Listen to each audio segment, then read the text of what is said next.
မင်္ဂလာဒီနေရာကတော့ grade 7 ပေါ့ဆမိုင်းတော်တောင်းရေးစတဲ့နေပြီ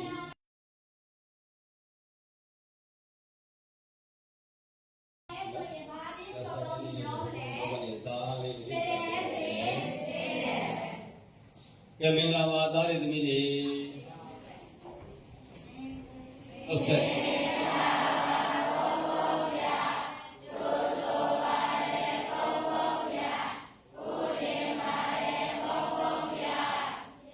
သာဂုဏဟဝနာမိ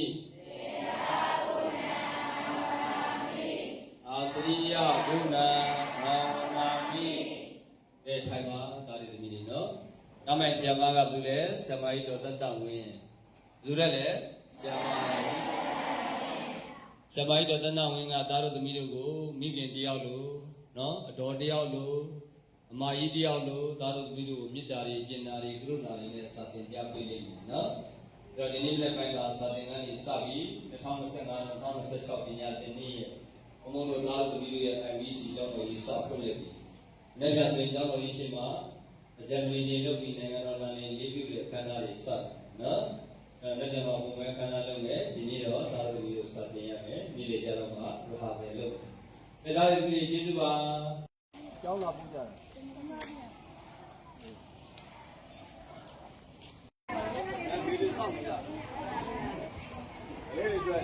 လေးတွေငါအနေအကျင်းအောင်လုပ်ထားပေးတယ်နော်အခုဆိုတော့ဒါကျောင်းသားမိဘတွေပါနော်ဒီနေရာကတော့ဒီဘက်ခန်းက KG ခန်းဖြစ်ပြီးဒီဘက်မှာ grade 1 grade 2အလင်းတန်းကြောင့်မို့ကလေးတွေရဲ့စိတ်ခံစားမှုတွေမိဘတွေရဲ့စိတ်ခံစားမှုတွေကနေလုံခြုံစိတ်ချဖို့အတွက် MBC ကျောင်းတော်မှာ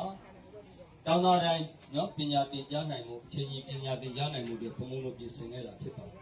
အခုဆိုရင်သားငယ်သမီးငယ်လေးတွေစာသင်ခန်းလေးကိုရောက်နေကြပြီမိဘတွေကလည်းရောက်နေကြပြီမိဘတွေစိတ်ချမ်းသာတယ်မလားဒီလိုလေးတွေဆိုနော်လုံလုံစိတ်ချတယ်လို့ခံစားရတယ်မလားဘယ်လိုခံအားလဲပြောပြပါစိတ်ချရတယ်လို့ခံစားရပါတယ်ခင်ဗျာစိတ်ချရတယ်ဒါတွေသမီးတွေငလျင်တာလည်းမကြောက်ရအောင်သဘာဝဘေးရတယ်လည်းမကြောက်ရအောင်နော်ဒါ KG ကျောင်းသားတွေပေါ့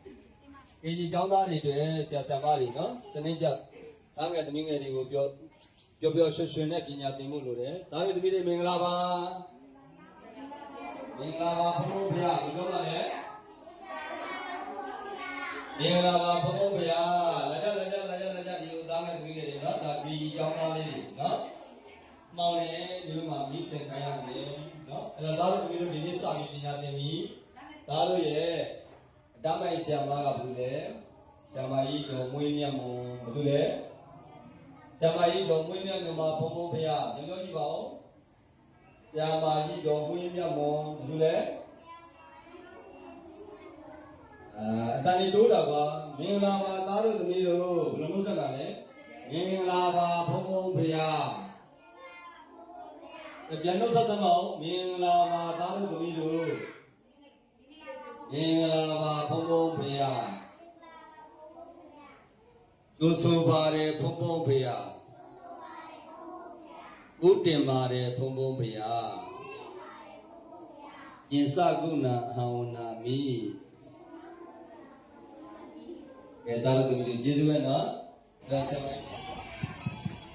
ကြည်စားတာကလေးနေပြီနော်သမင်းမှုတွေနဲ့နော်သားတွေသမီးတွေရဲ့ပညာရေးတွေလည်းရောဆောက်ရှောက်နေတယ်ဘယ်ရက်ကနေလာကြတာလဲထုတ်ပေါင်ကနော်ဒေသနာရွှေမြို့တော်ထုတ်ပေါင်သားတွေနော်အားလေးတွေသမီးလေးတွေက KG တို့ grade 1တို့ grade 2တို့ MBC ကျောင်းတော်မှာပညာရေးတွေအဆုံးရှိတယ်နော်ပရိယတ်ဒီပညာရေးကဏ္ဍပဲပရိယတ်ဒီစာသင်တန်းရှိတယ်ဘုန်းတော်ကြီးတင်ပညာရေးဆိုတာ KG ကနေ grade 8ထိဖွင့်လှစ်ထားတဲ့နော်ဘုန်းတော်ကြီးတင်ပညာရေးမူလတန်းလွန်ကျောင်းလည်းဖြစ်တယ်တစ်ဖက်မှာကြည့်ရင်မိဘတွေကနော်ဒီနေ့ဒါဘုန်းတော်ကြီးတင်ပညာရေးရဲ့ KG ရဲ့ grade 1ရဲ့2ရဲ့မှာပညာသင်ကြားကြတဲ့တားငယ်သမီးငယ်လေးတွေကိုမိဘတွေကိုယ်တိုင်ကလာရောက်ပြီးစောင့်ရှောက်နေကြတဲ့ဘုန်းကြီးတွေဖြစ်ပါတယ်နော်ဘုန်းကြီးနဲ့တွေ့တဲ့ခါတော့ဒလိထုံသားစင်လာတရားသူတို့ကရှစ်ခိုးကြတာပေါ့နော်စိတ်ထဲနှလုံးသားထဲမှာလည်းကြီးညိုလေးစားတဲ့ဘုံကြီးလည်းပါလို့ဖြစ်ပါတယ်နော်အဲ့တော့သားတွေသမီးတွေဒီနေ့ကျောင်းပို့ရတာနော်စကိုင်းမှာဘယ်မှာကျောင်းမှာမဖွင့်သေးတဲ့အချိန်မှာဒုများရဲ့ MBC ကျောင်းတော်ကကျောင်းဆောက်ဖွင့်နေပြီနော်ကလေးတွေလည်းစာဆက်တိုက်တင်နေပြီဒါကြောင့်မလို့မိဘတွေဖုံဖုံစီမှာအနံ့ကြတဲ့အတွက်ကျေးဇူးတင်တယ်အဲ့တော့တားငယ်သမီးငယ်တွေအတွက်နော် MBC ရဲ့ဖုံးတော်ကြီးတွေပညာရေးသင်ကြားမှုဟာမနိုင်ပါဘူးနော် အခမဲ့ပညာသင်ကြားမှုဖြစ်တဲ့အခကျင်းတွေတစုံတရာပေးစရာမလိုဘူးဒါကြောင့်မလို့မိဘတွေသားသမီးတွေအခုချက်ချင်းကြောင်းဖွင့်တာနဲ့စာပေပညာတွေသင်ကြားရတဲ့အတွက်ဒီနေ့မှာဘယ်လိုခံစားရသလဲဆိုတာနော်နည်းနည်းလေးပြောပြပေးပါလား အဲ့တော့မှတို့ပြောပါတယ်ခင်ဗျာကျောင်းသားကလေးတွေကျောင်းတက်ရတဲ့အတွက် လောကရာနေဘလောက်ပဲရင်ဆိုင်ရသားသမီးတွေရဲ့နာဂမပြောက်အောင်စောင့်ရှောက်ပေးကြတဲ့မိဘတွေအားလုံးအမေတွေအားလုံးကို IMC ကျောင်းတော်ကြီးကတံပိုးထားပါတယ်နော် nice study တွေကလုပ်ပေးဖို့အတွက်ရှိတယ်။အဲကြောင့်လာလို့ရတဲ့တားတဲ့သမီးတွေက nice study တွေမှာလည်းစတင်လို့ရမယ်နော်။အဲဒါတော့ဒီနေ့ကျောင်းဆောက်ဖွင့်တဲ့နေ့မှာကျောင်းတက်ရတဲ့အတွက်ပြောလား။အဲဒါငလေးဒါဗေဒီတာနေလာတာလေ တိုင်းတိုင်းလာရေးဆိုင်မှုမဟုတ်ဘူး။ ဟောမဟုတ်ဘူးရွာကမုံဝင်ရွာကတာငလေးလောက်တော့တာပဲမှာရှိတယ် ဒီစကိုင်းရွာလေ ။အကိုင်းမှာအဲတော့ငလေးလောက်တဲ့အချိန်မှာတာနေတဲ့နေရာဌာနအဆောက်အဦတွေပြိုသေးလား မပြိုဘူးဗျာဟိုရွှေမွန်းနေပါ ။ဟောဒါရွှေမင်းဝင်နေတယ်ဒါရောဘယ်ရက်ကွက်ကလာလဲ။ရွှေမင်းဝင်တော့ဒါတို့အိမ်လည်းမပြိုဘူးနော်။အဲမဲ့ပေါင်းကြီးမှာပြိုတာတွေပြက်တာတွေတွေ့တော့ဒါတို့လည်းစိတ်ဆင်းရဲရမှာနော်။ကြောက်ပြီးဒါတို့လွတ်လပ်စွာပညာရေတင်းကကျောင်းတော်သူကျောင်းတော်သားတွေစာသင်ကြားနေကြတယ်နော်။အဲတော့ရေတင်းမှာလည်းဆရာကြီးပြန်ပြန်နော်။ညဆုံးကဓာတုဗေဒဆရာကြီးဖြစ်တယ်ပေါ့နော်။အဲတော့ဆရာကြီးမင်္ဂလာပါ။ဘုံကတဝင်ရစီ။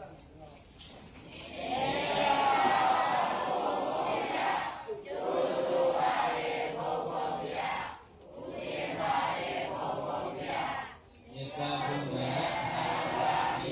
အာစီယဘုရားထိုင်ပါအားလုံးနော်အဲ့တော့ဒါလို့သမီးတို့တွေစာသင်ခန်းစာသင်ကုန်တစ်တင်နေနော်အောက်မှာမလို့စာအုပ်တွေထားဖို့တော့ခုမပါသေးဘူးသိခံကြအောင်နော်အဲ့တော့ဒါလည်းသမီးတွေငလင်ပေးတာကြောင့်မလို့စာသင်ကျောင်းတွေပြည့်စည်တယ်ဘုန်းကြီးကျောင်းတွေပြည့်စည်တယ်ဒီလရှင်ကျောင်းတွေပြည့်စည်တယ်လူနေအိုးအိမ်တိုက်တာတွေပြည့်စည်တဲ့အချိန်မှာအချိန်ကြီးကျောင်းဖွင့်နိုင်လို့အတွက်နော်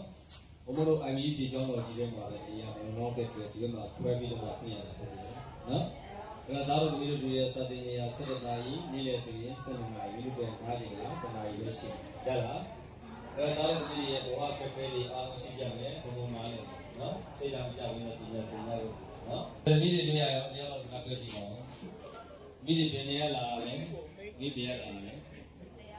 မိဆို30ကဲ30စုကြီးနော်ဘုံဘုံကကျွန်းလာတာမိရ30စု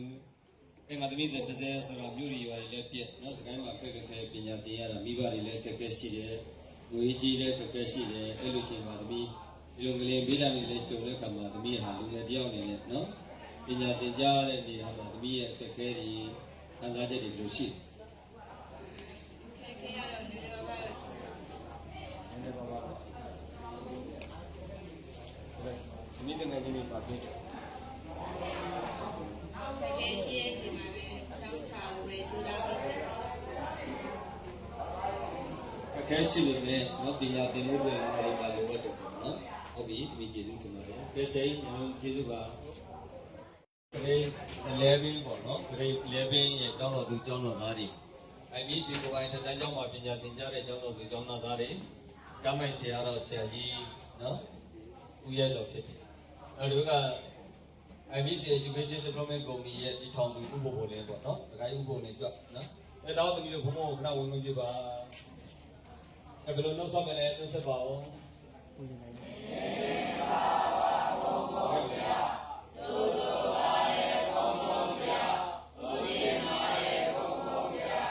ယေစာဘုရားအာမိအာစီယဘုရားကထိုင်တာတည်းနော်ဆရာကြီးရဲ့ဆိုတော့မြန်မာစာသင်ကြားမှုလည်းကောင်းတယ်နော်အဲဒါကသားတို့သမီးတို့ဒီကိုပိုင်ထက်တန်းကျောင်းရဲ့ကျောင်းပြည်တော်သူဥပ္ပိုလ်လေးနော်ပြည်လာသားတို့သမီးတို့ပြည်လာဒီသူ့ရဲ့ဒီဘက်မှာသူ့ရဲ့မြေနေရနော်ဒီဘက်မှာကျောင်းတော်ကြီးဆောက်တာငလေလန်ထိသွားတဲ့အတွက်သားတို့သမီးတို့လောလောဆယ်စာသင်လို့ရအောင်အတွက်ရေးပေါ်ပြီးဆောက်ထားတဲ့စာသင်ခန်းတွေနော်အဲ့တော့တို့ IMC ကျောင်းတော်ကနော်ဘုန်းတော်ကြီးပညာရေးကျောင်းပဲဖွင့်လို့ရှိတာအဲ့ဒါက grade 8ကြီးတယ် grade 9 11 12ကျတော့ဖွင့်လို့မရတော့ဘူးနော်ဒါကြောင့်မလို့ကိုယ်ပိုင်ချက်တန်းကျောင်းနဲ့ပေါင်းပြီးသင်ကြားပေးရတာဒါတို့ဒီလိုစိတ်ဓာတ်ပြပြီးနဲ့ကြိုးစားသင်ယူကြနော်ဒါမဲ့ပညာသင်ပြီးကြတော့ဒါတို့သမီးတို့တွေစီနည်းနည်းနဲ့ချက်တန်းပညာသင်လို့ရအောင်ကျောင်းသားတွေကျောင်းသူတွေဒီလရှင်တွေကိုယ်ရည်ရည်ဆောင်တွေဘုံဘုံဖန်ပြီးပေးထားမှာနော်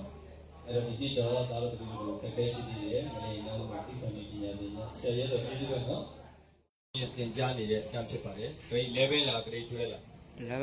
11 5 ကိုတန်းပေါ့နော်ဝက်ကဤကိုတန်းအဲ့တော့ဇိမ်းမျိုးနေကလေးစတင်ကနေဝင်မယ်နော်အဲ့သားတို့ဒီမင်္ဂလာပါ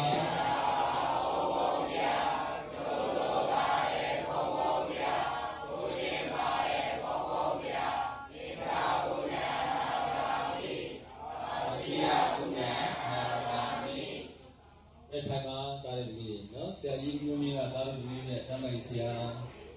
အဲ့တော့ဒီကနေ့တော့တားတဲ့လူကြီးတို့တွေပညာသင်တဲ့ကိုစောစောစီးစီးပညာသင်ဖို့ပဲမင်းလှုပ်လိုက်တဲ့အတွက်စာသင်ကြားကြီးနောက်ကျသွားတယ်ဒီနေ့ကနိုင်ငံတော်ဆိုရရဲ့ပညာသင်တဲ့စတင်တဲ့ဘုရားအဆုံးပဲနော်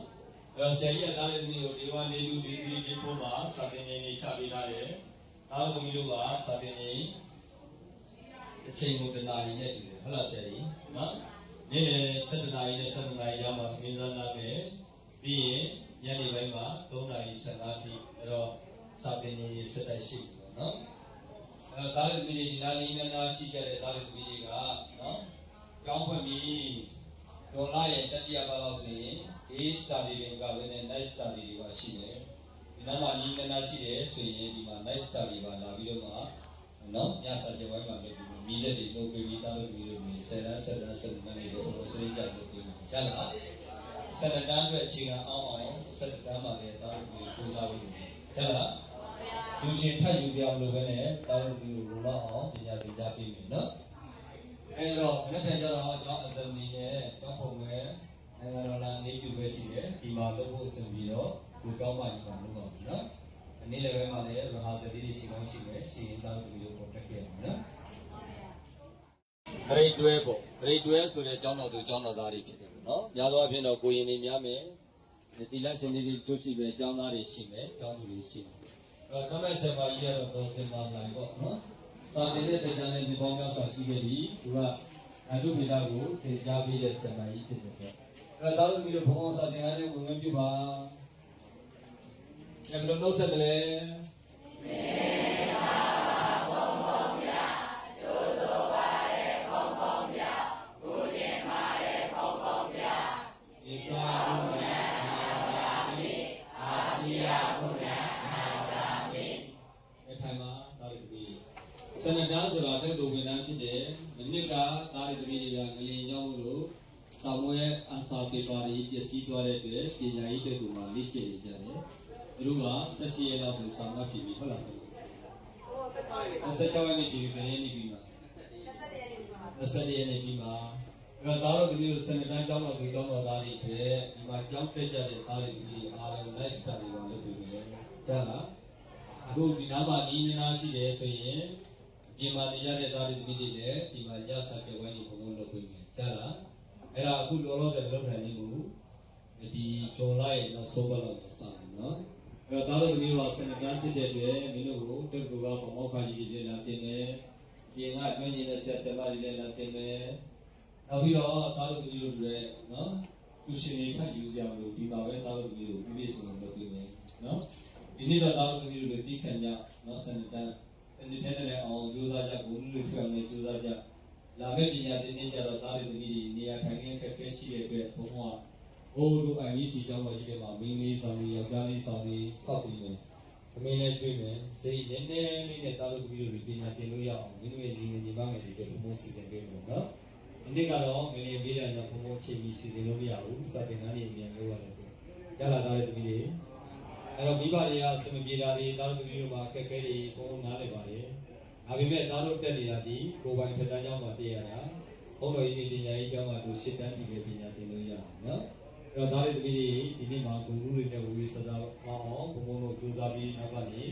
စာတင်ကြီးစာတင် guest study တွေလုပ်ပေးမယ်သူရှင်လုံးအောင်လို့ကြားလား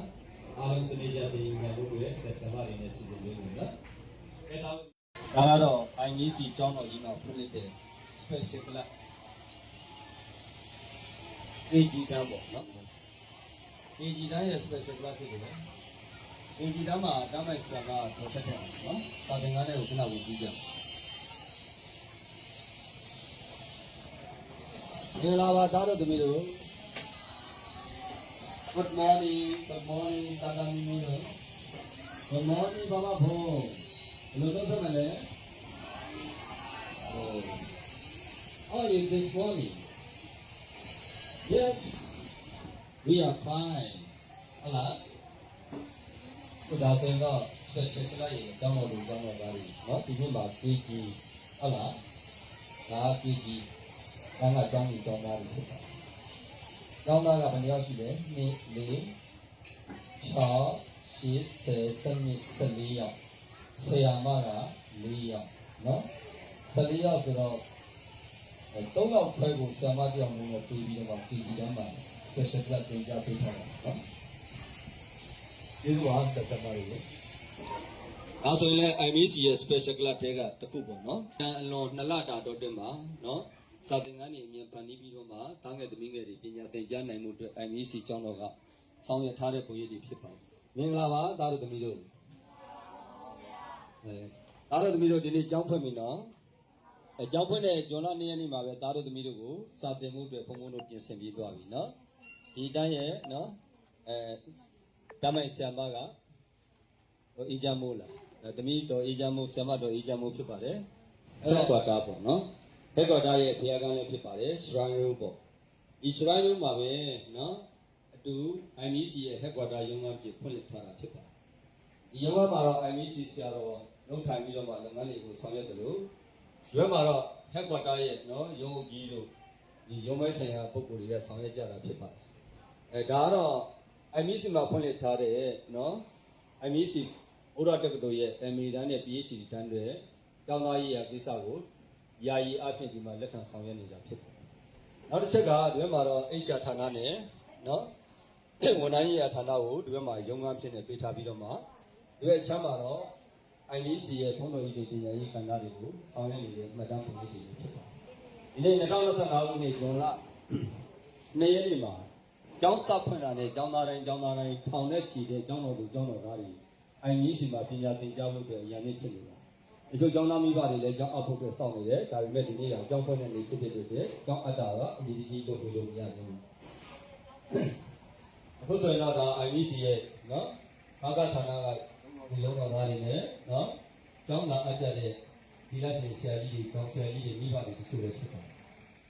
မိဘတွေကကျောင်းအပ်နိုင်ရင်ကျောင်းဖွင့်ရင်းနဲ့စောင့်ဆိုင်နေကြတာဖြစ်ပါတယ်။2025-26ပညာသင်နှစ်ရဲ့ဇွန်လ2ရက်နေ့မှာIMC ကျောင်းတော်ကြီးမှာကျောင်းတော်သူကျောင်းတော်သားထောင်နဲ့ချီတဲ့ကျောင်းသားတွေပညာသင်ဖို့အတွက်2လတာငလင်လုပ်ပြီးတဲ့အချိန်မှာအားချင်းပြင်ဆင်ပြီးဆောက်တဲ့ IMC ရဲ့ပုံရိပ်တွေလည်းဖြစ်ပါတယ်။လက်မဆိုတော့ IMC ရဲ့နော်သတင်းနဲ့ပြန်ကြားရေးအတွက်ပေးရထားတဲ့ရုံးခန်းဖြစ်တယ်လို့ဒုတိယကဟာဆိုတော့ပြင် IMC ကျောင်းတိုင်းရဲ့နော်ကိုယ်ပိုင်ထက်တန်းကျောင်းကကျောင်းဆရာမကြီးဒေါ်ဆွဆွညုံရဲ့ရုံးခန်းလည်းဖြစ်ပါတယ်။အခုရုံးခန်းရှိမှာအဲ့ဒီကားလေးခဏပိတ်ပေးလိုက်တာနော်။ဒါလေးပိတ်ပေးလိုက်ပါအဲ့နံပါတ်ကိုပေါ်အောင်လိုက်နော်။ဒါဆိုရင်တော့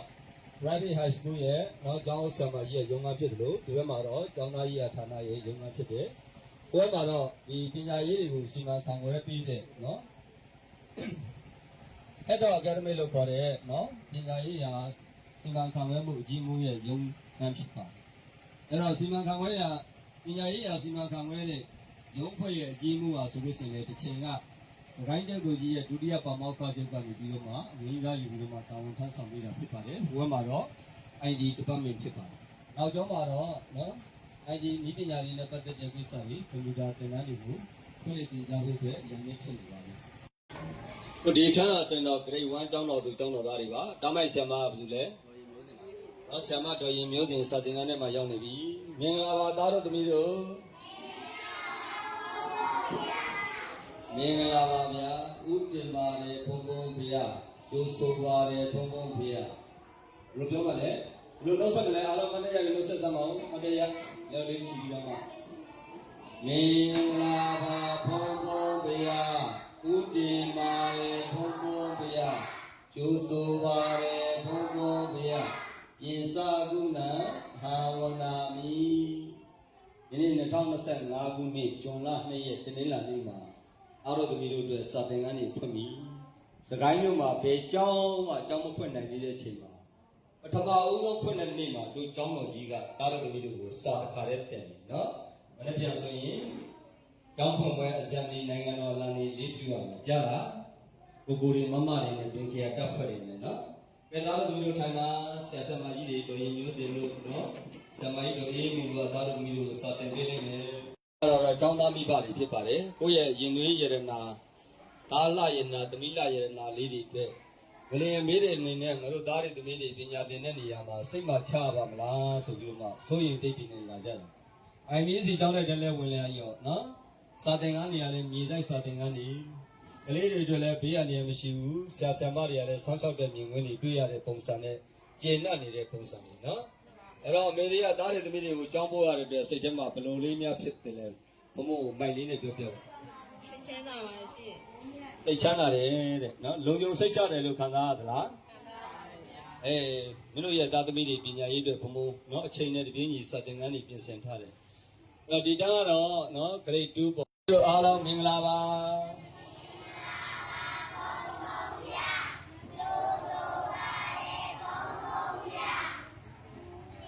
ဥတ္တေမာရေဘုံဘုံဘုရား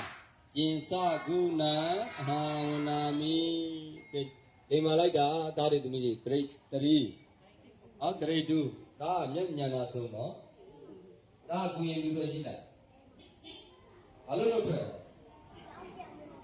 ကျောင်းပြောပါကျောင်းပြန်ဖွင့်တော့မှာဗျာကျောင်းပြန်ဖွင့်တော့မှာမလို့လူဝလေးနဲ့ကျောင်းတက်ရှင်လို့လူဝလေးနဲ့ကျောင်းတက်ရတယ်ကူရင်ဝတ်နဲ့ကျောင်းတက်ရတာဘယ်ပြော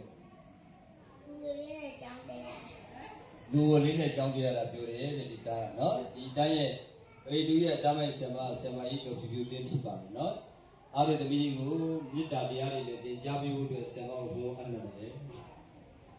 အကြောင်းသားမိဘတွေပေါ့နော်မိမိတို့ရဲ့သားလယရနာသမီးလယရနာတွေရဲ့အနာဂတ်ပညာရေးအတွက်တို့တွေဘယ်လိုလျှောက်လန်းရမလဲဆိုပြီးတော့မှ IMC ကျောင်းတော်နဲ့ပူးပေါင်းပြီးတော့မှယုံကြည်စိတ်ချစွာအနံပေးကြတဲ့မိဘတွေကျေးဇူးတင်တယ်နော်အဲ့တော့သားတွေသမီးတွေကိုကျောင်းပို့ရတဲ့အတွက်မိဘတွေစိတ်ထဲမှာ IMC ကျောင်းတော်ကြီးကလုံခြုံတယ်လို့ခံစားလာရော့မိုက်လေးနဲ့ပြောစမ်း အောက်ထက်ကြလို့တော့နည်းနည်းတော့စိတ်ကူလို့လိုက်ကြည့်တာဗျာ6ဖွဲ့လောက်ကြည့်ပြီးဆိုလို့တော့စိတ်ချပါတယ်ပုံပုံကြောင့် KG ကလေးကထားတာပဲသမီးတို့ အဲ့ဒီဂုံချိန်မြန်မာအကြောင်းဆောင်ကအားလုံးဖုံဖုံစစ်ဆေးပြီးပါပြီဘာမှပြဿနာမရှိဘူးဒါကြောင့်မို့ရှိတဲ့လေကားလေးပဲနည်းနည်းလေကားပြင်ရမှာမဟုတ်အဲ့ဒါလေးကိုပြင်ဖို့အတွက်ဖုံဖုံအရန်တားတွေနဲ့ပိတ်ထားပါတယ်စိတ်ချပါနော်ဖုံဖုံတကယ်မြန်မာဟိုက်ဒရိုဒီပလိုမက်ကုမ္ပဏီနဲ့စနစ်ကျစစ်ဆေးပြီးတော့မှပြုပြင်ရမယ့်အကြောင်းတော်တွေနောက်ပြီးတော့မှအသစ်ဆောက်တဲ့အကြောင်းတော်တွေစနစ်ကျလုပ်ထားပါတယ်နော်အားလုံးကလေးတွေအတွက်ဘေးရနေဘာမှမရှိပါဘူးမိဘတွေယုံကြည်စိတ်ချပေးတဲ့အတွက်ဖုံဖုံကကျေးဇူးတင်တယ်နော်ဟုတ်ကဲ့ပါအသက်တွေဆောက်ထားတဲ့ယာယီစာတင်ကျောင်းတော်ကြီးဖြစ်ပါတယ်grade 8နဲ့ grade 7ကျောင်းတော်ရှိကိုဖုံဖုံရောက်ရှိနေတာဖြစ်ပါတယ်အခုဆိုရင်ထောင်ပေါင်းများစွာသောကျောင်းတော်သူကျောင်းတော်သားတွေဟာစာတင်ခန်းထဲမှာဝင်ရောက်ပြီးတော့မှပညာစတင်ကြားနေကြပါပြီအခက်အခဲတွေပြဿနာတွေစိန်ခေါ်မှုတွေအများကြီးတွေကနေပြီးတော့မှကျောင်းတော်သူကျောင်းတော်သားတွေကမိမိတို့ရဲ့အနာဂတ်ကိုရှင်သန်ဖို့အတွက်မိမိတို့ကိုယ်တိုင်တည်ဆောက်ကြတဲ့နေရာမှာဆရာနဲ့မိဘနဲ့ကျောင်းသူကျောင်းသားတွေနဲ့ပူးပေါင်းကြတာဖြစ်ပါတယ်အခုဘုံဘုံ grade 7 grade 8 grade 8စာတင်ခန်းကိုခဏဝင်ပါမယ်ခုကျောင်းတော်သူကျောင်းတော်သားတွေစာတင်ခန်းထဲရောက်နေပါပြီအဲဒါကြောင့်ဘုံဘုံစာတင်ခန်းထဲကိုဝင်လာပြီသားတို့သမီးတို့တွေမင်္ဂလာပါသားတို့သမီးတို့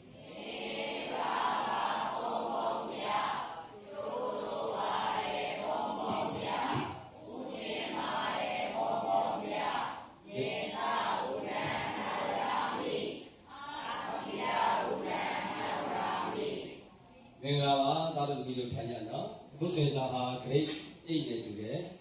grade ရဲ့တမန်ဆယ်ပါကြီးဟာဆယ်ပါကြီးတော့ဒီတော်ဝင်းဖြစ်ပါတယ်နော်အဲ့တော့သားတို့သမီးတို့တွေလုံခြုံစိတ်ချစွာပညာသင်ကြားနိုင်မှုအတွက်သားတို့သမီးတို့ကိုလည်းလုပ်ပြီးတဲ့အချိန်မှာဘုံဘုံတို့ IBC ကျောင်းမှာစာသင်ခန်းတွေပြီးဆောက်လိုက်တယ်နော်အဲ့တော့ဒီလိုများလေးပါစာသင်တော့သားတို့သမီးတို့တွေပို့ပြီးတော့မှစစ်ဖြစ်တာပေါ့ဟုတ်တယ်မလားငလျင်ထပ်လို့နေလိုက်နဲ့တဏှာမရှိဘူးနော်အဲ့တော့ဒီနေ့နေ့ခင်းမှာတော့ဆယ်မာကြီးတို့တီတာဝင်းနဲ့တူသားတို့သမီးတို့တွေစကားတွေပြောကြနော်မိတ်ဆက်ကြနော်မနေ့ကတည်းကတို့ကျောင်းဖွဲ့အစံဒီနဲ့တူနိုင်ငံတော်လမ်းလေးပြုတဲ့အခမ်းအနားတွေလုပ်ပြီးတော့မှစာသင်ကျောင်းကိုတရားဝင်ဖွင့်လိုက်တယ်ဒီနေ့ကတော့တရားဝင်ဖွင့်လိုက်တာပဲနေ့ကကျတော့အခမ်းအနားလုပ်ဆရာသားတို့သမီးတို့နေ့နေ့ကကျတော့နော်တို့ယာယီဒီရဟာဆယ်လေးတွေလုပ်မှာပေါ့အဲ့တော့ဆရာကြီးဦးစိုးတို့ဆရာမကြီးတို့တီတာဝင်းတို့ကျေးဇူးတင်ပါတယ်အဲဆိုရင်တော့ grade 8ရဲ့ကျောင်းတော်သူကျောင်းတော်သားတွေဖြစ်ပါမယ်နော်ဒီရဲ့စာသင်ခန်းတွေပေါ့နော် အဲ့တော့ဒီစာသင်ခန်းတွေကိုတစ်လအတော်တွင်းမှာ PCT ဆောက်ခဲ့တာဖြစ်ပါတယ်တကယ်လည်းဒီဆောက်ချိန်ဟာ3ပတ်ပြင်ကြပါတယ်3ပတ်တော်တွင်းမှာစာသင်ခန်းတွေပြင်မြောက်ဖို့အတွက်ဘုံဘုံတို့ချိန်နဲ့တပြေးညီနေရောညရောဆောင်ရွက်ခဲ့ကြရတာဖြစ်ပါတယ်အဲ့ဒါမို့ထောင်ပေါင်းများစွာသောကျောင်းတော်သူကျောင်းတော်သားတွေ IMEC မှာဒီနေ့စတင်ပြီးပညာသင်ကြားနေပါပြီစကိုင်းမြို့မှာဘယ်ကျောင်းမှစာမသင်နိုင်သေးခင်အချိန်မှာ IMEC ဟာထောင်နဲ့ချီတဲ့ကျောင်းတော်သူကျောင်းတော်သားတွေစာပြင်သင်ကြားနိုင်မှုအတွက်ကျောင်းသားတွေမိဘတွေနောက်ပြီးတော့မှတရားဓမ္မတွေနဲ့ပူးပေါင်းပြီးစာသင်ဆောင်တွေဆောက်လုပ်ခဲ့တာဖြစ်ပါတယ်ကဲဆရာမကြီးဘုံဘုံဝင်ခွင့်ပြုပါဒီ7ရဲ့ကျောင်းတော်သူကျောင်းတော်သားတွေမင်္ဂလာပါသားတို့သမီးတို့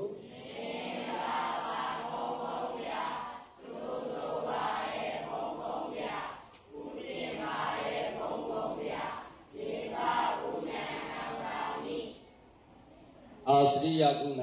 ဟောင်းနာမီကထိုင်လာဒါတွေသမီးနော်အဲ့တော့သားတို့သမီးတို့တွေ2025-2026ပညာသင်နှစ်စတင်ဖွင့်လှစ်ပြီးဒီနေ့ဇွန်လ2ရက်နေ့နော်အဖြူစိမ့်လေးတွေနဲ့သားတို့သမီးတို့တွေဒီနေ့ကျောင်းတက်ခိုင်းထားတယ်။တောင်းသားကျောင်းသူတွေရဲ့အမှတ်တရအဖြူစိမ့်ဖြစ်တယ်။ဆရာဆရာမတွေရဲ့အမှတ်တရလည်းအဖြူစိမ့်ဖြစ်တယ်နော်။အကြောင်းလောင်းလေးတွေကျမှကျောင်းဖွင့်ပြီးရဲ့အချိန်ကျမှကျောင်းယူပြီးပေါင်းယူတာပြန်လာမယ်။တစ်ပတ်မှာအဖြူစိမ့်တာ2ရက်လောက်ဝေးရတယ်နော်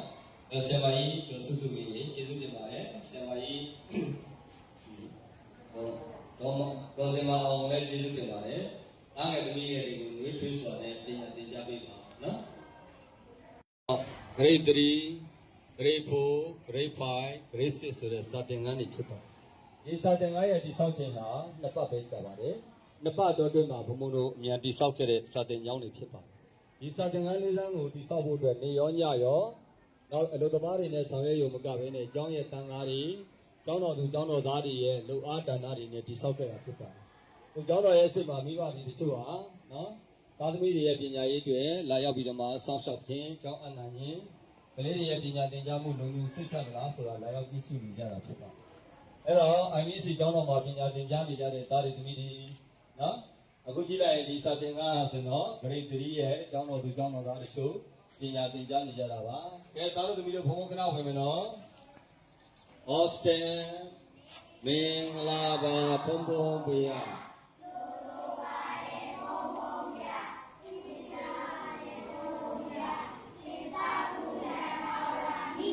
အာစရိယကုဏဟောင်းနာမီကဲထိုင်ပါနော်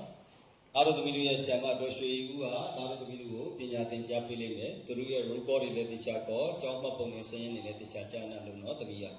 အဲသားတို့သမီးတွေကျေးဇူးပါနော်ဘုံဘုံကောင်းမယ်နော်အမြင်တွေ့နေရတဲ့စာသင်ခန်းကတော့ Grade 4စာသင်ခန်းဖြစ်ပါတယ်အပြင်မှာတော့အကျောင်းသားမိဘတို့ကျို့စောင့်နေကြတယ်မိတွေနဲ့တူပါရဲ့ဘယ်ကနေလာကြတာလဲမရှောင်းပါနဲ့ငါ့ကိုဟမ်ဟုတ်ဘယ်ကနေလာကြတာမိုက်လေးနဲ့ပြောပြီးကြောက်တာဇာတိသားတွေတော့မဖြစ်တော့ဘူးဘယ်ရဘယ်ဒီသားကနေလာကြတာလဲဩစကိုင်းတိုင်းဒေသကြီးကမ္ဘာမျိုးနဲ့ကိုးတော်မိုးကတဲ့ကိုးတော်မိုးရွာကြီးပါဖြစ်သွားရွာတွေပြက်သွားတယ်ရွာတွေပြက်သွားတဲ့အခါမှာနော်ရေကြီးရာမျက်နှာရာဆိုတဲ့အတိုင်းစကိုင်းတောင်တန်းကဘုန်းကြီးကျောင်းသီလရှင်ကျောင်းတွေမှာခိတ္တမိခိုကြရင်းနဲ့ကလေးတွေရဲ့ပညာရေးတွေကိုနော်မိဘတို့ရဲ့ဇွဲမလျှော့ဘဲနဲ့ငါတို့တွေဆင်းရဲပါစေငါတို့တွေပင်မပါစေတို့သားသမီးတွေပညာတတ်အောင်ကြိုးစားမယ်ဆိုတဲ့မိဘတွေအားလုံးရဲ့နော်စိတ်စေနာဟာလည်းမတမတန်မိုးထားလေးစားစရာပြရုပ်တစ်ခုပါပဲလေ Grade 5နော် Grade 5ဆိုတာမူလာတန်းဆင့်ရဲ့နောက်ဆုံးစိတ်နောက်တော့သူကျောင်းတော်သားတွေစာသင်ခန်းထဲမှာစာသင်နေကြပြီမျက်နှာတွေလည်းပြုံးပျော်လို့နော်ငလင်လောက်ခဲ့တာဆိုတော့မှသူတို့မေ့သွားကြပြီနော်ငလင်လောက်တုန်းကသားတွေသမီးတွေစကိုင်းမှာရှိလားအေးတို့2025ခုနှစ်နော်မတ်လ28ရက်နေ့မှာငလင်လောက်တော့သားတို့သမီးတို့စကိုင်းမှာရှိလားရှိပါရဲ့ခင်ဗျာငလင်လောက်တော့ဘာလို့နေလဲကြောက်အိမ်ဘောကနေလို့ပြေးစင်းတာအိမ်ပေါ်မှာမဆင်းမနဲ့အိမ်ပေါ်မှာနေတာဟုတ်လားငလင်ကြီးကဘယ်လိုလုပ်တာဟိုးတဲ့လုပ်တာလားဘုံတဲ့လုပ်တာအဲအားလုံးနှုတ်ဆက်မယ်မင်္ဂလာပါဘုံဘုံ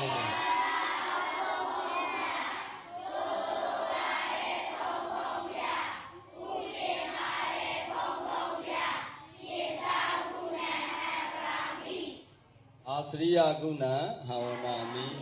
မင်္ဂလာပါသားတို့သမီးတို့ကဲဆရာမကြီးနော်ဒေါ်လာလိုင်ဝင်းနဲ့တူသားတို့သမီးတို့ပညာသင်ကြားကြ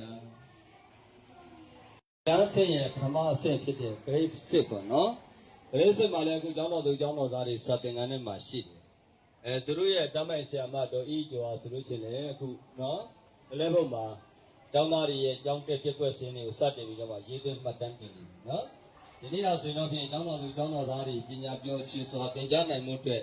စကိုင်းမြို့မှာပထမဦးဆုံးသောဖွင့်လှစ်တဲ့ IBC ကျောင်းတော်ကြီးရဲ့ကျောင်းတော်သူကျောင်းတော်သားတွေစာသင်ခန်းထဲမှာရောက်နေပြီဒါတော့ဒီလိုအားလုံးမတရားနောက်ဆက်တယ်လေဒီလိုနောက်ဆက်တယ်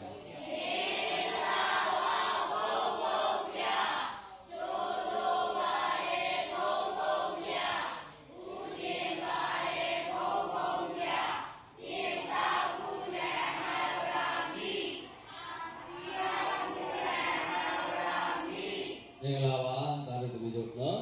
ဒါမဲ့ဆရာမကဆရာမကြီးတော်ဤကျော်ဘယ်သူလဲလဲဆရာမကြီးတော်ဤကျော်ပါတဲ့နော်ဒီနေ့ပါဆိုရင်တော့နော်ဒီစတဲ့ငါးရဲ့ကျောင်းသားစုစုပေါင်းမှာအလုံး30ယောက်ရှိတယ်ကျောင်းသားရဲ့ကျောင်းသားက18ယောက်ရှိပြီးတော့မှနောက်ပြီးတော့ပြက်ကွက်တွေရေးထားတယ်ပေါ့နော်ကြားပါပြက်ကွက်တွေရေးထားတယ်မာက4ယောက်အဲ့တော့နောက်တော့သမီးတို့တွေပညာသင်ကြားနိုင်မှုရတဲ့လုံခြုံစိတ်ချတဲ့စာသင်ခန်းတွေဘုံဘုံဖန်တီးထားပြီးအဲ့တော့သားတို့သမီးတို့တွေလောကရန်စိန်ခေါ်မှုတွေကနေကြုံလုံပြီးတော့မှအနာဂတ်ကိုရှောင်လန်းရမယ်နော်ရလားကဲဟုတ်ပြီသားတို့သမီးတွေအားမငယ်ကြနဲ့နော်ကဲဟုတ်ပြီဆယ်မိုက်တို့ကြီးကျော်ကျေးဇူးပါဆယ်မိုက်သမီးရေကဲကြီးစားတာကလေးနေပြီနော်သမင်းမှုတွေနဲ့နော်သားတွေသမီးတွေရဲ့ပညာရေးတွေလည်းဆောက်ရှောက်နေတယ်ဘယ်ရက်ကွက်ကနေလာကြတာလဲထုတ်ဖော်ကနော်ယန္နာရွှေမြို့တော်ထုတ်ဖော်လာပြီနော်အားလေးတွေသမီးလေးတွေက KG တို့ grade 1တို့ grade 2တို့ IMEC ကျောင်းတော်မှာပညာရေးတွေအဆုံးရှိတယ်နော်ပရိယတ်ဒီပညာရေးကဏ္ဍအတွက်ပရိယတ်ဒီစာသင်ခန်းရှိတယ်ဘုန်းတော်ကြီးတင်ပညာရေးဆိုတာ KG ကနေ grade 8ထိဖွင့်လှစ်ထားတဲ့နော်ဘုန်းတော်ကြီးတင်ပညာရေးမူလတန်းလွန်ကျောင်းလည်းဖြစ်တယ်တစ်ဖက်မှာကြည့်ရင်မိဘတွေကနော်ဒီနေ့ဒါဘုန်းတော်ကြီးတင်ပညာရေးရဲ့ KG ရဲ့ grade 1ရဲ့2ရဲ့မှာပညာသင်ကြားကြတဲ့တားငယ်သမီးငယ်လေးတွေကိုမိဘတွေကိုယ်တိုင်ကလာရောက်ပြီးစောင့်ရှောက်နေကြတဲ့ဘုန်းကြီးတွေဖြစ်တာနော်ဘုန်းကြီးနဲ့တွေ့တဲ့ခါတော့ဒလိထုံးသားစင်လာတရားသူတို့ကရှ िख ိုးကြတာပေါ့နော်စိတ်ထဲနှလုံးသားထဲမှာလည်းကြီးညိုလေးစားတဲ့ဘုန်းကြီးလည်းပါလို့ဖြစ်ပါဘူးနော်အဲ့တော့သားတွေသမီးတွေဒီနေ့ကျောင်းပို့ရတာနော်သခိုင်းမှာဘယ်မှာကျောင်းမှာမဖွင့်သေးတဲ့အချိန်မှာဒုံများရဲ့ IMC ကျောင်းတော်ကကျောင်းဆောက်ဖွင့်နေပြီနော်ကလေးတွေလည်းစာဆက်တိုက်တင်နေပြီဒါကြောင့်မလို့မိဘတွေဖုံဖုံစီမှာအနံ့ကြတဲ့အတွက်ကျေးဇူးတင်တယ်အဲ့တော့တားငယ်သမီးငယ်တွေအတွက်နော် IBC ရဲ့ဖုံတော်ကြီးတွေပညာရေးသင်ကြားမှုဟာမနှိမ့်ပါဘူးနော်အခမဲ့ပညာသင်ကြားမှုဖြစ်တယ်အခချင်းတွေသုံးတရားပေးစရာမလိုဘူးဒါကြောင့်မလို့မိဘတွေသားသမီးတွေအခုချက်ချင်းကျောင်းဖွင့်တာနဲ့စာပေပညာတွေသင်ကြားရတဲ့အတွက်ဒီနေ့မှာဘယ်လိုခံစားရသလဲဆိုတာနော်နည်းနည်းလေးပြောပြပေးပါလားဘယ်တော့မှတို့ပြောပါတယ်ခင်ဗျာကျောင်းသားတွေကလေးတွေကျောင်းတက်ရတဲ့အတွက်လောကရနေဘလောက်ပဲရင်ဆိုင်ရသားသမီးတွေရဲ့အနာဂတ်မပြောက်အောင်စောင့်ရှောက်ပေးကြတဲ့မိဘတွေအားလုံးအမေတွေအားလုံးကို IMC ကျောင်းတော်ကြီးကတံမိုးထားပါတယ်နော်အကျောင်းတော်ရဲ့ KG တန်းကအတန်တွေတော့မြိုင်းနေပါလားကိုရင်လေးတွေဒီလရှင်လေးတွေကျောင်းသူကျောင်းသားလေးတွေနော်အတန်တွေလည်းဆူညာလို့စာရေးတင်းနေကြပြီ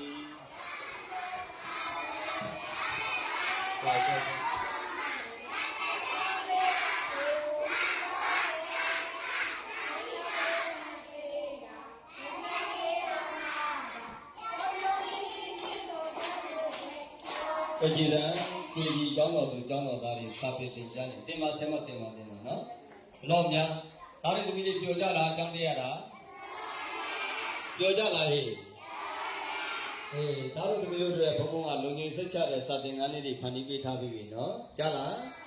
ပြောရွှင်ရွှင်ပညာသင်ညာကဲတင်ပါဆရာမတို့နော်တင်ညာ1 2 3ဆရာမ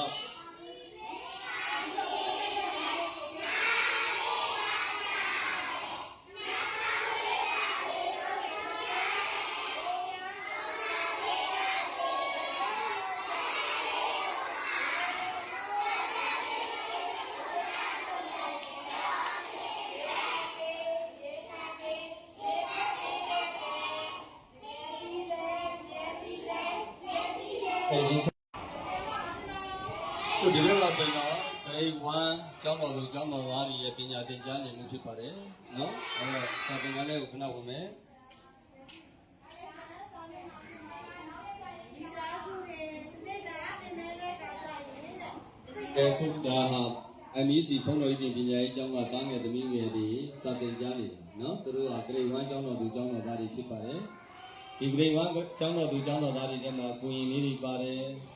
ဒီလက်ရှင်လေးတွေပါတယ်ကျောင်းသားလေးတွေပါတယ်ကျောင်းသူလေးတွေပါတယ်နော်လွတ်လပ်ပျော်ရွှင်စွာပညာသင်နိုင်မှုအတွက်ဆရာဆရာမတွေပြန်မှန်းခံပြီးတော့မှဆောင်ရွက်နေကြတာကိုမြင်တွေ့ရမယ့်ပုံရိပ်လည်းဖြစ်ပါတယ်ဆရာမကြီးကျေးဇူးပါနော်အဲ့တော့ grade 2စာသင်ငန်းဖြစ်ပါတယ်ကျောင်းသူကျောင်းသား90ရဲ့အထက်လောက်ရှိတဲ့စာသင်ခန်းတစ်ခါပေါ့နော်။အားလုံးသမီးတွေဘုံဘုံခဏဝင်မယ်နော်။ဘုံဘုံဝင်လာရင်ဘယ်လိုနှုတ်ဆက်မလဲ။မင်္ဂလာပါဘုံဘုံဖေယကျိုးဆိုပါတယ်ဘုံဘုံဖေယဥတင်ပါတယ်ဘုံဘုံဖေယပြင်စကုဏဟာဝနာမိအာစရိယကုဏဟာဝနာမိအဲ့လိုနှုတ်ဆက်ရမယ်နော်။ပြန်နှုတ်ဆက်ကြမအောင်မင်္ဂလာပါဘုံဘုံဖေယ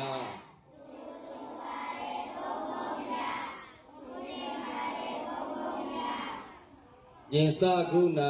ဟာဝနာမိဆိုကြည့်ပါဦးရင်စကုဏဟာဝနာမိအာစရိယကုဏဟာဝနာမိပဲဆရာကြီးဆရာမကြီးတွေကျေးဇူးပါနော်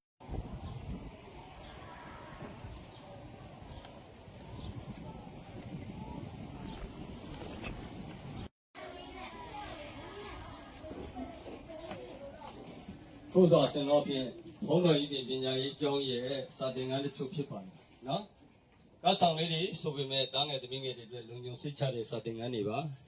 ။အဲ့တော့ကြည်တန်းဒီထဲမှာရောက်တက်နေကြတဲ့တားတွေသမီးတွေဖုံဖုံဝင်မယ်နော်စာသင်ခန်းထဲကို။ကဲအဲ့တော့ဖုံဖုံဝင်လာပြီဘယ်လိုနှုတ်ဆက်မလဲ။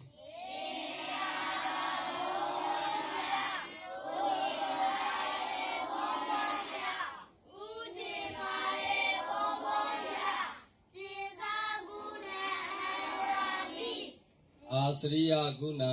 ဟာဝနာမိအားလုံးသမီးတို့ရဲ့ဆရာမနာမည်သိလားသိပါတယ်ခင်ဗျာဇူလဲဆရာမတော်ဤဒဇင်ဒါတော့အေးစင်ခိုင်ဆရာမတော်အေးစင်ခိုင်နော်ဒါတို့သမီးတို့ကဘယ်နှစ်တန်းလဲဂရိဖိုးကျောင်းသူကျောင်းသားတွေကဲဒါတို့သမီးတို့နော်တို့ IMC ဘုန်းတော်ကြီးပညာရေးဌာနကကျောင်းတော်သူကျောင်းတော်သားတွေထဲမှာအာကိုရင်နေပါတယ်သမီးသီလရှင်တွေပါတယ်ကျောင်းသားတချို့ပါတယ်ကျောင်းသူတချို့ပါတယ်အဲ့တော့သားတို့သမီးတို့ဘာမှအားငယ်ကြမလို့ဘူးကြောက်လန့်ကြမလို့ဘူးစနစ်ကျပညာသင်ဖို့လိုတယ်ကြက်လားပျော်ပျော်ရွှင်ရွှင်ဆော့ကစားပြီးတော့မှလူငယ်တို့ရဲ့အနာဂတ်ကိုဖုံပေါက်ပြေးလွှားရင်းနဲ့သားတို့အနာဂတ်တွေတည်ဆောက်ရမယ်နော်ကျေးဇူးပါသားတို့သမီးတို့နော်ဂရိဖောကျောင်းတော်သူကျောင်းတော်သားတွေစာတင်နေကြတာနော်ကဲသားတို့သမီးတို့ရေမင်္ဂလာပါလုံးလုံးဆက်မလဲမင်္ဂလာပါဘုံဘုံဖေယဒုဆိုပါရေဘုံဘုံဖေယဥတင်ပါရေဘုံဘုံဖေယဣသကုဏဟာမိအာစရိယကုဏဟာမိဒါတို့ဒီလိုနော်ကျောင်းရတာပြောကြရလားပြောပါတယ်ဟုတ်ပြီပြောပြောရွှင်ရွှင်ပညာသင်ကြမယ်နော်ဟုတ်ပါဘူးဆရာမကြီးကျေးဇူးပါစာသင်ခန်းက grade ဘယ်လောက်လဲ grade 5 လား grade 4နော်အဲ့တော့ဂရိဖိုးကျောင်းသူကျောင်းသားတွေကဲဘုံဘုံခဏဝင်ဝင်ပြမယ်နော်သားတို့သမီးတို့ကြားလားလက်ကုပ်တရားနဲ့ပြင်အောင်မယ်ကဲဘယ်လိုလုပ်ဆက်မလဲဘုံဘုံဝင်လာတော့မင်္ဂလာပါဘုံဘုံဖေယကျိုးဆိုပါရေဘုံဘုံဖေယဥတင်ပါရေဘုံဘုံဖေယပြင်စကုဏဟာဝနာမိအာစရိယကုဏဟာဝနာမိကဲသားတို့သမီးတို့ကလည်းနော်ကျောင်းတော်သူကျောင်းတော်သားတွေဒီနေ့စပြီးပညာသင်ရပြီဆရာမကြီးမြောက်ကလည်းနော်ဒီနေ့မှအလုပ်စပုံနဲ့ဆရာမကြီးအစ်စ်တွေနော်ကြားလားဆရာမကြီးတွေကသားတို့သမီးတို့ချစ်ချစ်ခင်ခင်နဲ့ပညာသင်ကြားပေးလိမ့်မယ်ကြောက်ရွံ့ရွှင်ရွှင်နဲ့ပညာသင်ကြားသားတို့သမီးတို့ကြားလားသားတို့သမီးတို့ဘုံဘုံကလာအားပေးတာနော်ကျောင်းလာပို့ကြတာ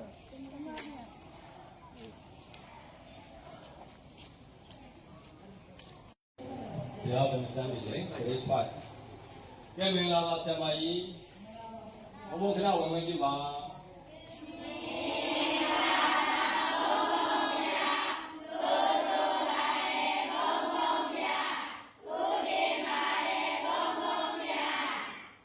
ယေသကုဏဟာဝနာမိသို့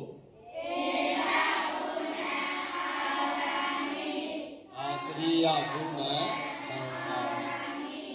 ထိုင်ပါသားတဲ့တပည့်တွေအဲ့တော့ငလင်လုတ်ပြီး2လကျော်ကြာမှာ2025ဇွန်လ2ရက်နေ့မှာဘုံများရဲ့ IBC ကျောင်းတော်ကြီးကျောင်းစဖွင့်ပြီအားတို့တပည့်တို့တွေငလင်လုတ်တဲ့ချိန်မှာခက်ခဲတွေပြဿနာတွေနဲ့ကြုံကြရပြီမဲ့နော်ပညာသင်ဖို့မလိုဘူးလားအေးလောကကြီးမှာစိန်ခေါ်မှုတွေတော့အများကြီးရှိတာပဲဘယ်တော့ပဲရှိသားတို့သမီးတို့တွေကိုဘွားရဲ့အနာဂတ်ကိုကိုတည်ဆောက်ရမယ်အားကိုရင်လေးတွေသမီးတီလာရှင်လေးတွေကျောင်းသားလေးတွေကျောင်းသူလေးတွေသမီးတို့အားမငယ်ကြတဲ့နော်မှန်ပါဗျာလားအေးသားတို့သမီးတို့ပညာသင်ကြားနိုင်အောင်ဘုံဘုံတက်ဆောင်းမြတ်သားတို့သမီးတို့ဘက်ကနေဝန်ရပြီးထောက်ပံ့ကူညီပေးမယ်နော်ကြားလားဘယ်ဆမိုင်းတော်မစံကျေးဇူးပါဒါမဲ့ဆရာမကြီးဒေါ်စိမ့်မြတ်တွေဘုံဘုံကိုခဏစာသင်ခန်းနဲ့ဝင်မပြုပါ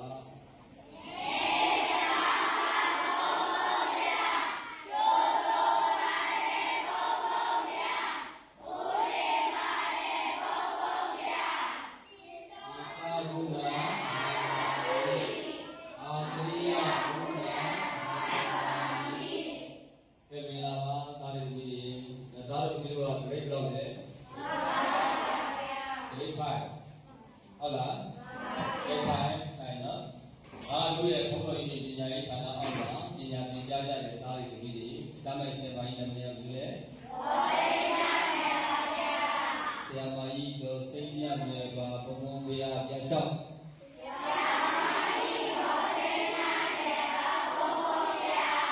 ဟုတ်ပြီအဲ့ဒါသားတို့သမီးတို့အားလုံးကဘုန်းတော်ကြီးပညာရေးကျောင်းဆိုတာ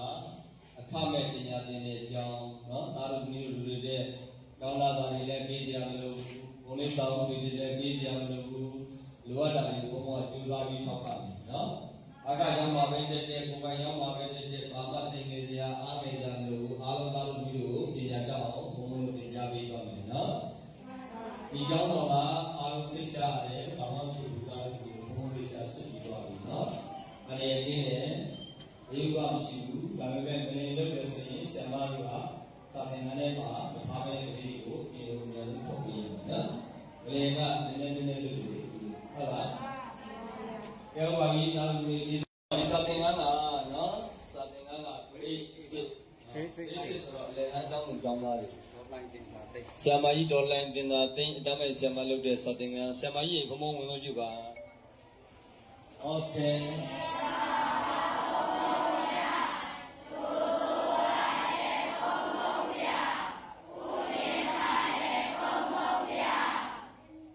Isaguna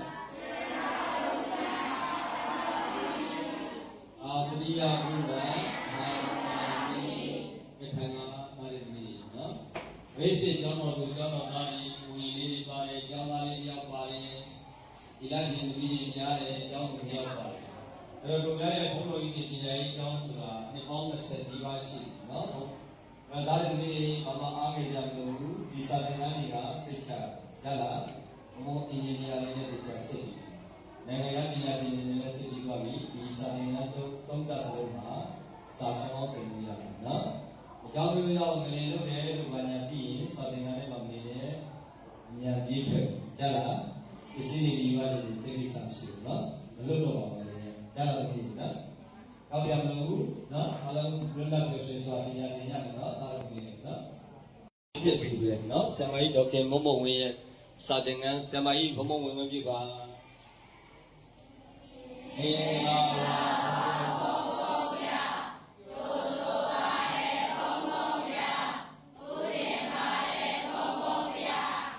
ယေသာကုဏဟောနာမိယေသာကုဏဟောနာမိအာစရိယကုဏအာစရိယကုဏအာမိခေထာယသာရိတိနော်ဒီနေ့ဇွန်လ2ရက်နေ့2020ကျော်လာနေနေမှာဒိုင်းကြီးတို့ကျောင်းတွေဖြစ်နေလူရဲ့စကိုင်းကပြီးခဲ့တဲ့နှစ်လကငလင်လောက်တော့သားလူမီတို့စကိုင်းမြို့မှာငလင်ကြီးတွေတုတ်တဲ့ကမြေတွေအကွဲအဆောက်အဦတွေပြိုလူတွေတည်ကြနော်ကိုကျောင်းတော်အနေပြီးတော့ပညာသင်ကြားကြတဲ့သားငယ်သမီးငယ်တွေ7ရောက်ဆုံးသွားတယ်နော်ဒီလစီလေး7ပါးဦးလေးတစ်ပါးပေါ့နော်အဲ့တော့ဒီလိုကြံရတဲ့သားရဲ့သမီးတွေအားလုံးကခုပညာသင်နေမှာကျူးကျူးဆဆနဲ့ပညာသင်ရမယ်အားငယ်တဲ့စိတ်ကြီးဖြောက်နေငယ်တဲ့စိတ်ကြီးဖြောက်ကောင်းလာနေတဲ့စိတ်ကြီးဖြောက်ပြီးတော့မှနော်နာဂတ်တဲ့ရှင်းတန်အောင်ပညာကိုပါပြီးဆောက်ဖို့လိုတယ်နော်ဒါလာသားရဲ့သမီး ဘုံတော်ဤပညာရေးဖြစ်တဲ့အတွက်သာသမီတို့တွေကိုဘုံဘဝပညာတတ်ကြီးဖြစ်အောင်ကြိုးစားပြီးသင်ကြားပေးလို့ဆက်ဆံမလို့ပြောကြားထားကြလား။နောက်ပြီးသာသမီဘုံတော်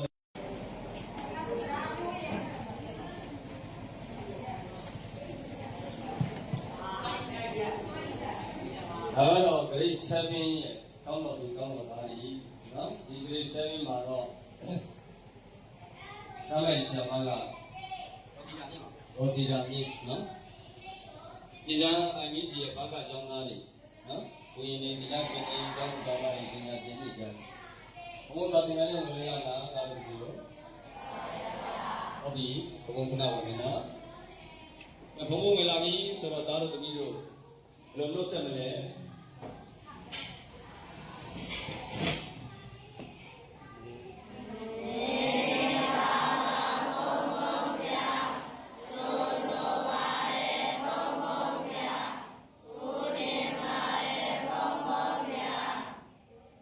သာကုဏဟောနာမိ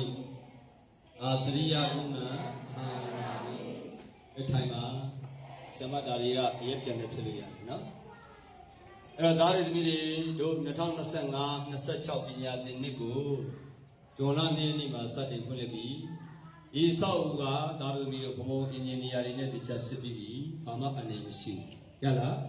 အောက်ထပ်ရောလေတက်ရောဘောဓာရောအားလုံးစတင်လို့ရတယ်နောက်ပြီးတော့မှအလင်းထပ်လုပ်ခဲ့လို့လည်းကြိုစရာအကြောင်းမရှိဘူး။ဒါပေမဲ့အကြောင်းမျိုးကြောင့်မလို့မလင်းလုပ်ခဲ့တယ်ဆိုရင်စာသင်ခန်းထဲမှာမနေနဲ့နော်။ဆရာမအသားတွေသမီးတွေကိုအောက်ကိုပြန်ထွက်ဖို့ပဲညွှန်ကြားပေးရမယ်နော်။အဲဒါသားတွေသမီးတွေပျော်ပျော်ရွှင်ရွှင်နဲ့ပညာသင်ကြပါ။သားတို့သမီးတို့ပညာသင်ကြားနိုင်မှုအတွက်ဘုံဘုံစာသင်ခန်းတွေအသစ်တိဆောက်တာတွေအဟောင်းတွေပညာတွေဒေသကြားနာလုပ်ထားတယ်နော်။ကျောင်းတော်ကြီးတွေဘုရားကကျောင်းတော်တချို့ကတော့ပျက်စီးတာတွေရှိတယ်။ဒါသားတွေသမီးတွေအာမငယ်ကြနဲ့ဘုံတော်ကြီးတင်ပညာရေးမှာသားတို့သမီးတို့တွေပညာတတ်အောင်သင်ကြလား